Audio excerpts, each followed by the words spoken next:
تو ہم بھی اپنے حد پر ثابت قدم ہیں۔ یہ جواب سن کر یہ عورت اسی طرح واپس چلی گئی جیسے آئی تھی اور مچھلیاں جل کر کوئلہ ہو گئیں۔ یہ ماجرا دیکھ کر باورچن بے ہوش ہو گئی۔ جب باورچن کو ہوش آیا تو وہ دوڑی ہوئی وزیر کے پاس گئی اور تنہائی میں بلا کر سب قصہ بیان کیا۔ وزیر متعجب ہوا اور سمجھا کہ باورچن شاید اس لیے یہ جھوٹا قصہ بیان کر رہی ہے کہ اس سے مچھلیاں جل گئیں اور بادشاہ کے ناراض ہونے کا خطرہ ہے۔ چنانچہ امتحان کے لیے پھر ماہی گیر کو بلایا اور حکم دیا کہ اس قسم کی کچھ مچھلیاں اور لاؤ۔ ماہی گیر پھر تالاب پر گیا اور 4 مچھلیاں لا کر حاضر کیں۔ وزیر نے اپنے سامنے تلنے کا حکم دیا تو پھر باورچن اس وقت مچھلیاں تلنے لگی۔ جب اس نے مچھلی کو الٹایا تو پھر وہ واقعہ پیش آیا تو وزیر نے یہ قصہ بادشاہ کے حضور میں عرض کیا۔ بادشاہ نے کہا کہ ماہی گیر کو بلا کر اور مچھلیاں منگواؤ، میں بھی یہ واقعہ اپنی آنکھوں سے دیکھنا چاہتا ہوں۔ چنانچہ پھر وہی ماہی گیر بلایا گیا اور مچھلیاں طلب کی گئیں۔ ماہی گیر نے جال ڈالا اور وہی رنگ برنگی مچھلیاں جال میں آئیں۔ وہ لا کر بادشاہ کے حضور میں پیش کر دیں تو بادشاہ نے ان کو بہت سا انعام دیا اور ان سب کو اپنے سامنے پکانے کا حکم دیا۔ جب مچھلیاں الٹیں تو بدستور سابق دیوار پھٹی اور ایک مرتبہ ایک حبشی مرد چھڑی لیے ہوئے باہر نکلا اور مچھلیوں سے وہی گفتگو کر کے واپس چلا گیا اور مچھلیاں جل کر کوئلہ ہو گئیں۔ بادشاہ نے کہا، جہاں سے کہ مچھلیاں آئی ہیں ضرور وہاں کچھ پراسرار ہے، ماہی گیر سے اس جگہ کا حال دریافت کرنا چاہیے۔ چنانچہ اسی وقت ماہی گیر کو پھر طلب کیا گیا اور اس سے پوچھا گیا کہ تم یہ مچھلیاں کہاں سے لاتے ہو؟ ماہی گیر نے پتہ بتا دیا تو سب متعجب ہوئے کہ ہم ہمیشہ سے یہاں رہتے ہیں لیکن آج تک یہ تالاب دیکھا نہ ایسی رنگ برنگ کی خوبصورت مچھلیاں۔ چنانچہ اسی وقت بادشاہ اپنے وزیر اور کچھ ملازموں کو لے کر پہاڑ پر گیا اور وہاں دیکھا کہ واقعی ایک تالاب موجود ہے۔ بادشاہ تمام دن تالاب کے چاروں طرف پھرتا رہا لیکن کوئی بات سمجھ نہ آئی۔ شام کو وزیر سے کہنے لگا کہ میں یہاں کا بھید ضرور معلوم کروں گا، تم لوگ قریب ہی چھپ جاؤ، میں رات بھر اسی جگہ ٹھہروں گا۔ سب لوگ آس پاس ٹھہر گئے لیکن بادشاہ تالاب کے کنارے بیٹھ گیا۔ جب خوب اندھیرا ہو گیا اور کچھ دکھائی نہ دیتا تھا تو کچھ فاصلے پر قلعہ نظر آنے لگا۔ بادشاہ بہت قوی دل تھا، وہ فوراً اٹھا اور اسی طرف روانہ ہو گیا۔ قلعے کے دروازے پر پہنچا تو کوئی شخص نظر نہ آیا۔ وہ بے تکلف اندر چلا گیا اور یہ قلعہ اندر سے خوب آراستہ و پیراستہ تھا۔ جگہ جگہ باغ تھے، نہریں تھیں، درختوں پر جانور چہچہا رہے تھے اور ہر قسم کا سامان آرائش موجود تھا۔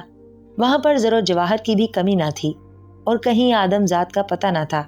بادشاہ حیران و پریشان ہر طرف دیکھ رہا تھا اور دل ہی دل میں سوچتا تھا کہ تالاب اور مچھلیوں کے حالات تعجب خیز ہیں تو یہ ایک نیا اسرار پیدا ہو گیا۔ معاملہ سلجھنے کی بجائے پیچیدہ ہوتا جا رہا ہے اور ابھی انہی باتوں پر غور کر رہا تھا کہ رونے کی آواز اندر سے آئی۔ بادشاہ اسی آواز کی سمت چلا۔ آگے بڑھ کر دیکھا کہ ایک دروازے پر پردہ پڑا ہوا ہے اور اس میں سے آواز آ رہی ہے۔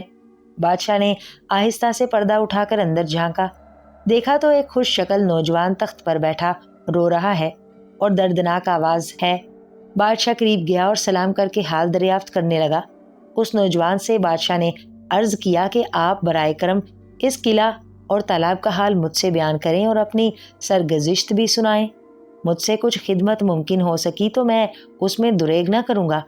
وہ نوجوان آپ دیدہ ہو گیا اور بولا کہ یقیناً یہ خداوند کریم کی بڑی مہربانی ہے جو اس نے آپ کو یہاں بھیجا ہے اور اب میں اپنا حال عرض کرتا ہوں۔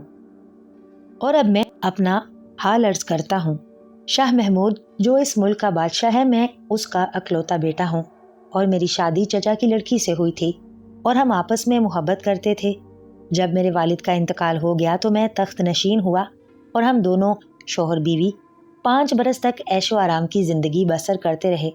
اس عرصے میں مجھے اپنی بیوی کے متعلق کسی قسم کا شک و شبہ نہیں تھا اور ایک دیانتدار اور شریف آدمی کی طرح اس کے ہر ایک کام میں اعتماد کرتا رہا۔ چنانچہ ایک روز اتفاقاً ملکہ حمام میں گئی۔ دوپہر کا وقت تھا اور میں سونے کے لیے لیٹ گیا۔ 2 خواتین جو ملکہ کے ساتھ ہمیشہ رہتی تھیں مجھے پنکھا کرنے لگیں۔ تھوڑی دیر کے بعد یہ سمجھی کہ میں سو گیا ہوں، حالانکہ میں اس وقت بالکل جاگ رہا تھا۔ چنانچہ وہ آپس میں آہستہ آہستہ باتیں کرنے لگیں۔ ایک بولی کہ دیکھو ہمارا بادشاہ کیسا خوبصورت اور نوجوان ہے، لیکن ملکہ اس کے باوجود ادنا سے حبشی غلام سے لگی ہوئی ہے اور اس نیک آدمی کو آج تک کوئی علم نہیں ہے۔ دوسری نے جواب دیا کہ اس بیچارے کو کس طرح سے خبر ہو سکتی ہے؟ ملکہ جب اس موئے حبشی سے ملنے جاتی ہے تو اس کو بے ہوشی کی دوا پلایا کرتی ہے۔ یہ بات سن کر میرے ہوش و حواس جاتے رہے اور دماغ سن ہو گیا۔ میں اس وقت مصلحتاً سوتا بنا رہا۔ تھوڑی دیر میں میری بیوی حمام سے واپس آ گئی، لیکن میں نے تحقیقات سے پہلے اسے کچھ نہ کہا، اور شام کو سونے کے وقت حسب معمول وہ میرے لیے شراب کا کٹورا لائی۔ میں سمجھ گیا کہ اسی طرح مجھے بے ہوش کر کے مجھے بے وقوف بنایا جاتا ہے۔ میں نے گلاس تو لے لیا، لیکن ملکہ کی آنکھ بچا کر اس کو پینے کی بجائے دوسری طرف گرا دیا اور خود سونے کے لیے لیٹ گیا۔ اور جب ملکہ کو یقین ہو گیا کہ میں بے ہوش ہو گیا ہوں تو وہ باہر کی طرف چل دی۔ پھر میں بڑی آہستگی سے بستر سے اٹھا اور اس کے پیچھے پیچھے روانہ ہو گیا۔ ملکہ یعنی میری بیوی محل سے نکل کر ایک ویران میدان میں آ گئی، جہاں ایک حبشی غلام جو غالباً اسی کے انتظار میں ٹہل رہا تھا موجود تھا۔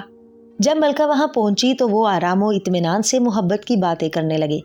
میرے تن بدن میں غیرت کی آگ لگ رہی تھی اور میں اسی جگہ جھاڑی کی آڑ میں ٹھہر گیا۔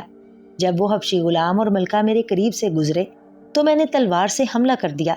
غلام میرے وار سے زخمی ہو کر گر پڑا اور ملکہ یعنی میری بیوی اس اچانک وار سے پریشان ہو گئی تھی، اس لیے مجھے پہچان نہ سکی اور میں اس کو وہیں چھوڑ کر محل میں واپس آ گیا اور اپنے بستر پر لیٹ گیا۔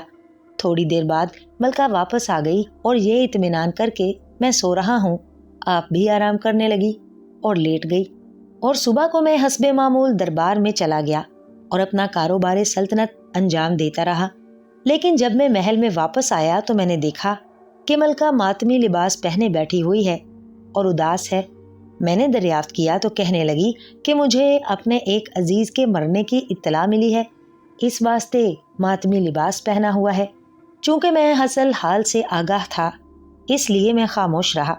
میں بھی یہ معلوم کرنے کی فکر میں تھا کہ کم بخت حبشی کا کیا انجام ہوا۔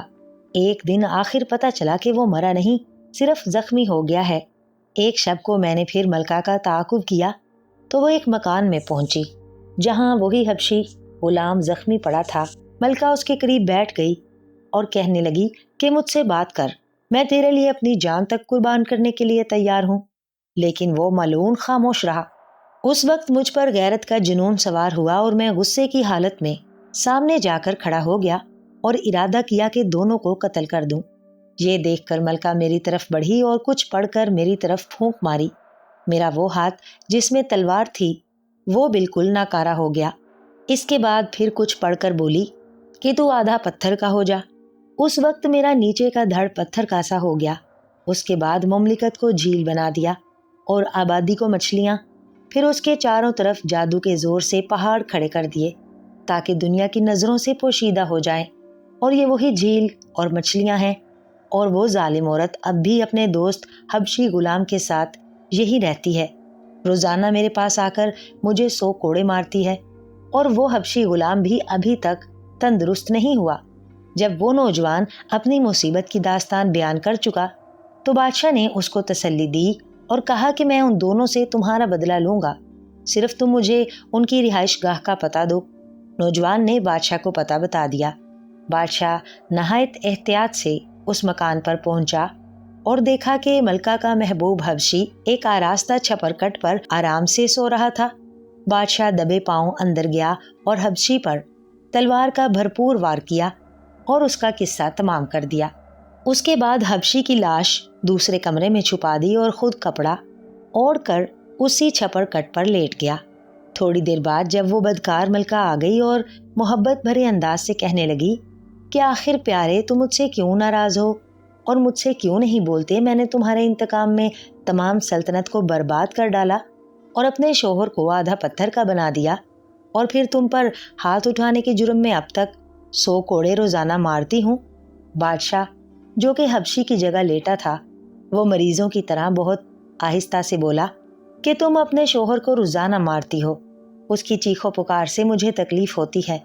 میں چاہتا ہوں کہ تم اس کو اپنی اصلی حالت پر لوٹا دو اور ان تمام لوگوں کو بھی اپنے سحر سے نجات دے دو جو مچھلیاں بنے ہوئے ہیں۔ اس جھیل میں بیٹھے ہیں اور اس مملکت کو بھی اس کی اصلی حالت میں کر دو، کیونکہ یہ سب میرے لیے بد دعا کرتے ہیں، اس لیے صحت نہیں ہوتی۔ ملکہ نے کہا، یہ کون سی بڑی بات ہے، میں ابھی سب کو ویسا ہی کر دیتی ہوں جیسے پہلے تھے۔ چنانچہ ملکہ نے سحر کا توڑ پڑھا اور ہر شے اپنی اصلی صورت پر آ گئی۔ وہ نوجوان بھی مصیبت سے رہا ہو گیا۔ نہ وہ جھیل تھی، نہ وہ پہاڑ، بلکہ ایک آباد ملک ہو گیا۔ بادشاہ کی فوج جو اس کے ہمراہ آئی ہوئی تھی خود بخود دور ہو گئی، کیونکہ یہ علاقہ سحر کی وجہ سے بادشاہ کے ملک کے قریب نظر آتا تھا، ورنہ اصل میں کافی دور تھا۔ جب ملکہ اس سے فارغ ہوئی تو پھر حبشی غلام کے پاس آئی، کیونکہ اب تک وہ یہی سمجھ رہی تھی کہ چھپر کھٹ پر اس کا محبوب سو رہا ہے، اور کہنے لگی کہ میں نے تمہارے حکم کی تعمیل کر دی ہے، خدا کے لیے اب تو منہ کھولو اور مجھ سے بات کرو۔ بادشاہ نے جو حبشی کی جگہ لیٹا ہوا تھا اس کو قریب آنے کا اشارہ کیا۔ ملکہ جو ہی اس کے قریب پہنچی تو اس نے اٹھ کر تلوار کا ایسا وار کیا کہ اس کا سر کٹ کر دور جا گرا۔ اس کے بعد بادشاہ وہاں سے نکلا اور اس نوجوان کو تلاش کیا جو یہاں کا بادشاہ تھا، پھر اس کو ہمراہ لے کر دونوں ملونوں کی لاشیں دکھائیں۔ یہ دیکھ کر شہزادہ قدموں میں گر پڑا اور بہت شکریہ ادا کیا۔ کل رعایا کو حالات کا علم ہوا تو سب خدا کا شکر بجا لائے اور بادشاہ کے ممنون احسان ہوئے۔ اس کام سے فارغ ہو کر بادشاہ اپنے ملک کی طرف روانہ ہوا اور اس نوجوان شہزادے نے بھی ساتھ چلنے کی درخواست کی، اور دونوں بادشاہ دارالحکومت کی طرف روانہ ہوئے۔ جب اپنی سلطنت کے قریب پہنچے تو بادشاہ نے وزیر کو اطلاع دی۔ وہاں سب پریشان تھے۔ یہ خبر سن کر سب خوش ہوئے اور استقبال کر کے اپنے بادشاہ کو شہر میں لائے۔ کچھ عرصہ گزرنے کے بعد بادشاہ نے اپنی لڑکی کی شادی نوجوان شہزادے سے کر دی اور عنان حکومت بھی اس کے سپرد کر کے خود بیت اللہ کو چلا گیا اور وہیں اس کا انتقال ہوا۔ سندباد کا قصہ۔ خلیفہ ہارون رشید کے عہد حکومت میں ایک ضعیف لکڑہارا بغداد میں رہا کرتا تھا۔ اس کا نام ہندباد تھا۔ وہ ایک روز لکڑیوں کا گٹھا لیے ہوئے اتفاقاً سندباد جہازی کی حویلی کے پاس سے گزرا اور تھکان سے مجبور ہو کر لکڑیوں کو ایک طرف رکھ دیا اور خود سستانے بیٹھ گیا۔ اس وقت سندباد کے یہاں کچھ احباب بیٹھے تھے اور خوش گپیاں ہو رہی تھیں۔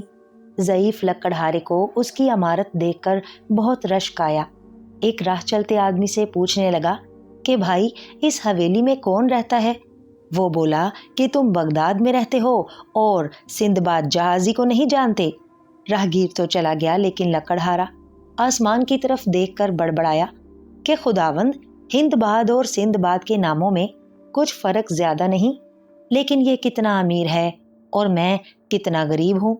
اتفاق کی بات ہے کہ یہ الفاظ سندباد نے بھی سن لیے اور ایک غلام کو اشارہ کیا کہ اس بڈھے کو بلا لاؤ۔ غلام بوڑھے کے پاس آیا اور کہنے لگا، آپ کو مالک بلاتے ہیں۔ ہندباد کو تعجب ہوا کہ اس امیر کو مجھ غریب سے کیا کام ہوگا، لیکن وہ غلام کے ساتھ اندر گیا۔ سندباد نے اچھی طرح تعظیم سے لکڑہارے کو اپنے پاس بٹھایا اور بولا کہ تم باہر بیٹھے ہوئے کیا کہہ رہے تھے؟ بوڑھا ڈرا کہ دیکھیے کیا ہو، کہنے لگا کہ حضور بوجھ اٹھانے سے چور ہو گیا ہوں، یوں کچھ زبان سے نکل گیا۔ سندباد نے کہا کہ خوف نہ کرو، میں نے تمہارے الفاظ سن لیے ہیں، میرے دل پر ان کا بہت اثر ہوا، لیکن تم یہ خیال نہ کرو کہ یہ دولت مجھے کہیں سے مفت ہی مل گئی ہے، لیکن میں نے اس کے لیے بہت مصیبتیں اٹھائی ہیں۔ میں تمہیں اپنی رودات سناتا ہوں۔ اس کے بعد ایک غلام کو حکم دیا کہ ہندباد کا لکڑی کا گٹھر گھر ڈالاؤ۔ سب حاضرین کو مخاطب کر کے سندباد نے اپنی داستان سنانی شروع کی۔ میرے والد بہت بڑے تاجر تھے، نقدی کے علاوہ جائیداد بھی کافی تھی۔ جب انہوں نے وفات پائی تو کل املاک میرے قبضے میں آ گئی۔ نوجوانی کا زمانہ تھا، میں عیش و عشرت میں پھنس گیا اور بے دردی سے روپیہ خرچ کرتا رہا۔ آخر دولت کہاں تک ساتھ دیتی، سرمایہ ختم ہونے لگا تو آنکھیں کھلی۔ جو جائیداد باقی تھی اس کو فروخت کر کے روپیہ اکٹھا کیا اور اپنے ملنے والے تاجروں سے مشورہ کر کے اسباب تجارت خریدا اور خدا کا نام لے کر ہندوستان کی طرف روانہ ہوا۔ ہمارا جہاز مختلف مقامات پر ٹھہرا۔ میں جو چیزیں ساتھ لایا تھا ان کو فروخت کرتا اور نیا مال خریدتا رہا، اور اس طرح میں نے معقول فائدہ حاصل کیا۔ ایک روز ہمارا جہاز ایک چھوٹے سے جزیرے کے قریب ٹھہرا اور ہم لوگ سیر کرنے کے لیے نیچے اتر آئے۔ میں سیاحت کا ہمیشہ سے شائق ہوں، دوسرے ساتھیوں کے ساتھ زیادہ دور پھرتا ہوا چلا گیا۔ دفتن ایک زلزلے کا سا جھٹکا لگا۔ اس وقت جہاز کا کپتان چلایا، بھاگو بھاگو، جلدی کرو، یہ جزیرہ نہیں مچھلی ہے اور ہم سب اس کی پشت پر پھر رہے ہیں۔ یہ سن کر لوگ بے تحاشا دوڑے۔ جو جہاز کے قریب تھے وہ تو سوار ہو گئے، لیکن چونکہ میں دور چلا گیا تھا جہاز تک نہ پہنچ سکا۔ اتنے میں مچھلی نے ڈبکی لگائی اور میں پانی کی سطح پر رہ گیا۔ ہر چند ہاتھ پاؤں مارے کہ جہاز تک پہنچ جاؤں، لیکن موجوں کے زور سے خدا جانے کہاں سے کہاں جا نکلا۔ آخر یوں ہی اچھلتا بیٹھتا کسی موج کے زور پر ایک جزیرے کے کنارے جا پڑا۔ خشکی تک پہنچا اور خداوند کریم کا شکریہ ادا کیا۔ جنگلی پھل اور پتے کھا کر ایک چشمے سے پانی پیا تو اوسان درست ہوئے۔ کچھ دیر تک ایک درخت کے نیچے پڑا رہا، پھر اٹھ کر چلا کہ دیکھوں کوئی آبادی ہے یا نہیں۔ کچھ دور چلا تھا کہ ایک گھوڑی درخت سے بندھی ہوئی نظر آئی۔ میں اس کی طرف روانہ ہوا۔ وہاں گیا تو دیکھا کہ کچھ آدمی درختوں کے نیچے چھپے بیٹھے ہیں۔ انہوں نے اشارے سے مجھے اپنے پاس بلایا اور حال دریافت کیا۔ میں نے کل واقعہ سنایا تو کہنے لگے، گھبراؤ نہیں، ہمارے ساتھ چلو۔ پھر اپنی آمد کا حال سنایا کہ ہم دریائی گھوڑے کی نسل لینے آئے ہیں۔ چنانچہ آج بھی شاہی گھوڑی اسی لیے لائی گئی ہے کہ جب دریائی گھوڑا اس سے مل لے گا تو شور کر کے اس کو بھگا دیں گے، کیونکہ دریائی گھوڑے کا قاعدہ ہے کہ وہ مادہ کو ملنے کے بعد زندہ نہیں چھوڑتا۔ میں ان لوگوں کے پاس ہی چھپ کر بیٹھ گیا۔ تھوڑی دیر بعد گھوڑا پانی سے نکلا اور گھوڑی سے جب فارغ ہوا تو گھوڑی کو مارنا چاہا، تو ہم نے شور مچا کر اس کو بھگا دیا۔ اس کے بعد ہم گھوڑی کو لے کر شہر آ گئے۔ ان لوگوں نے میرا قصہ بادشاہ کو سنایا۔ اس نے مجھ پر بہت مہربانی کی، کھانے پینے کا انتظام کیا۔ میں نے سب علاقہ دیکھا، لوگوں سے ملا، وہاں کے رسم و رواج معلوم کیے۔ پھر ایک جزیرہ دیکھنے لگا جس کے متعلق مشہور تھا کہ وہاں سے خود بخود گانے کی آواز آتی ہے۔ واقعی عجیب اسرار تھا۔ ایک روز میں نے سنا کہ کوئی جہاز آیا ہے۔ میں بھی سمندر کے کنارے پر گیا۔ وہاں سے جو اسباب اتر رہا تھا میں نے اس پر اپنا نام لکھا ہوا دیکھا۔ میں نے کپتان سے ملاقات کی، لیکن مصائب نے میری صورت اتنی بدل دی تھی کہ کپتان پہچان نہ سکا۔ میں نے اپنے سامان کی ساری تفصیلات اور اپنا رہ جانے کا قصہ اس کو سنایا۔ تب اس نے پہچانا اور بڑی گرم جوشی سے ملا اور میرا کل اسباب ما منافع جو اس دوران میں فروخت ہوا مجھے دے دیا۔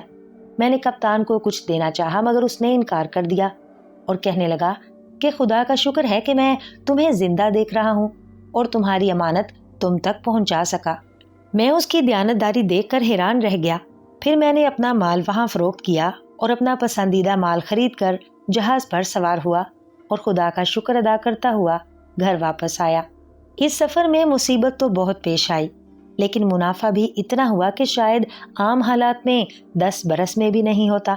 اس کے بعد سندباد نے ایک تھیلی دینار کی بڈھے لکڑہارے ہندباد کو دی اور کہا کہ کل پھر آنا، اپنی باقی داستان زندگی بھی سناؤں گا۔ روپیہ پا کر بوڑھا خوشی خوشی گھر گیا۔ اگلے روز اچھا لباس پہن کر وقت مقررہ پر سندباد کے محل میں پہنچا۔ سندباد نے اپنے دوسرے سفر کا حال سنانا شروع کیا۔ پہلے سفر کے بعد میرا ارادہ تھا کہ اب دریا کا سفر نہیں کروں گا، لیکن چند روز آرام کرنے کے بعد پھر میرے دل میں سفر کا شوق پیدا ہوا۔ چنانچہ میں نے مال و اسباب تجارت خریدا۔ ایک جہاز جو کہ بہت سے تاجروں کو لے جا رہا تھا اس پر سوار ہو گیا۔ ہم ہفتوں سفر کرتے رہے، بہت سے جزیروں میں مال فروخت کیا، وہاں کا مال خریدا اور آگے کی طرف روانہ ہوئے۔ میں نے ہفتوں میں کافی منافع حاصل کر لیا تھا۔ ایک روز ہم کئی دن کے سفر کے بعد ایک ویران جزیرے کے قریب پہنچے اور سوختہ پھل حاصل کرنے کے لیے وہاں ٹھہر گئے۔ میں دور تک جزیرے کی سیر کرتا ہوا نکل گیا۔ میں اپنے خیالات میں ایسا محو تھا کہ یاد ہی نہ رہا کہ ساحل کدھر ہے۔ گھبرا کر لوٹا، لیکن تمام دن پھرنے کے باوجود بھی مجھے کنارہ نہ ملا۔ جہاں ہمارا جہاز ٹھہرا تھا اس کے بعد جدھر منہ اٹھا روانہ ہو گیا۔